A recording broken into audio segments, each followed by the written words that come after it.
लोकसभा चुनाव में भारतीय जनता पार्टी का प्रदर्शन उत्तर प्रदेश में खराब रहा और उसका प्रभाव प्रदेश की राजनीति पर साफ तौर से देखा जा सकता है। बीजेपी की समीक्षा बैठक में केशव प्रसाद मौर्य के द्वारा दिया गया बयान सरकार से बड़ा संगठन कहने के बाद राजनीतिक बाजार में उथल पुथल है, जिसकी चर्चा दिल्ली से लेकर लखनऊ तक है। जिसके बाद जेपी नड्डा ने केशव प्रसाद मौर्य को दिल्ली बुलाया। घंटों तक की बातचीत भी हुई, लेकिन कोई निष्कर्ष नहीं निकल पाया। मामला धीरे धीरे आग की तरफ फैल रहा है, जिसके बाद दो धड़े बढ़ चुके हैं। एक धड़ा योगी आदित्यनाथ के साथ खड़ा है, जो उत्तर प्रदेश में आई कम सीटों का कारण केंद्र सरकार को बता रहा है और कह रहा है कि प्रदेश की जनता ने इस सोच के साथ वोट किया कि योगी तुझसे बैर नहीं और मोदी तेरी खैर नहीं।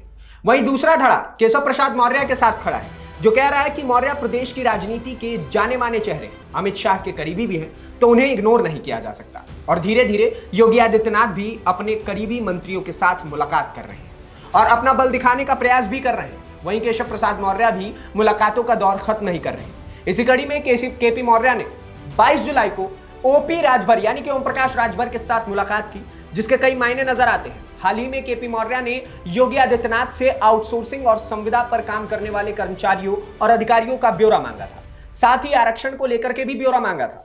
इससे पहले ऐसी ही चिट्ठी अनुप्रिया पटेल ने भी योगी आदित्यनाथ को लिखी थी, जिसके बाद लगा था कि आरक्षण के सवाल पर योगी चौतरफा घिर गए। इसी बीच सबकी नजर पूर्वांचल में ओबीसी के पॉलिटिक्स करने वाले ओपी राजभर पर थी।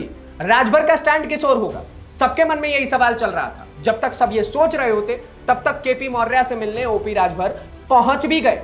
दोनों के बीच लगभग आधे घंटे तक की बातचीत हुई और दोनों की तरफ से सोशल मीडिया पर तस्वीरें पोस्ट की गई, जिसमें दोनों ने एक दूसरे के लिए प्रेम भरे शब्द भी लिखे। ओम प्रकाश राजभर ने लिखा, आज लखनऊ के 7 कालिदास मार्ग स्थित कैंप कार्यालय में उत्तर प्रदेश के उप मुख्यमंत्री श्री केशव प्रसाद मौर्य जी से आत्मीय भेंट की और विभिन्न विषयों पर वार्ता की। यही तस्वीर केपी मौर्य ने शेयर करते हुए लिखा, आज लखनऊ के 7 कालिदास मार्ग स्थित कैंप कार्यालय में सुहेल देव भारतीय समाज पार्टी के राष्ट्रीय अध्यक्ष व उत्तर प्रदेश सरकार के माननीय कैबिनेट मंत्री श्री ओम प्रकाश राजभर जी से आत्मीय भेंट की और विभिन्न विषयों पर वार्ता की।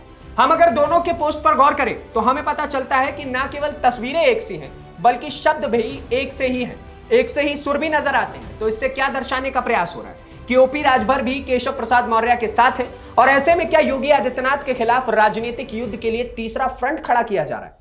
यह बात हम सभी जानते हैं कि ओपी राजभर ने पूर्व में ऐसे कई बयान दिए हैं, जिसे सुनकर साफ नजर आता है कि ओपी राजभर का प्रेम योगी आदित्यनाथ की तरफ कुछ खास नहीं। उन्होंने पूर्व में योगी आदित्यनाथ के खिलाफ कई ऐसे बयान दिए थे, जिन पर अगर गौर किया जाए तो पता चलता है कि योगी और ओपी राजभर की कुछ खास नहीं बनती है। और इसी का फायदा केशव प्रसाद मौर्य उठाने का प्रयास कर रहे हैं और सेंट्रल लेवल पर यह शो करने की कोशिश कर रहे हैं कि घटक दलों के साथ भी योगी आदित्यनाथ की कुछ खास नहीं बनती। बाकी राजभर और केशव प्रसाद मौर्य की मुलाकात को लेकर आपका क्या कहना है, कमेंट बॉक्स में जरूर बताएं। अगली वीडियो में आपसे फिर से मुलाकात होगी, तब तक के लिए दीजिए इजाजत। धन्यवाद, नमस्कार, जय हिंद।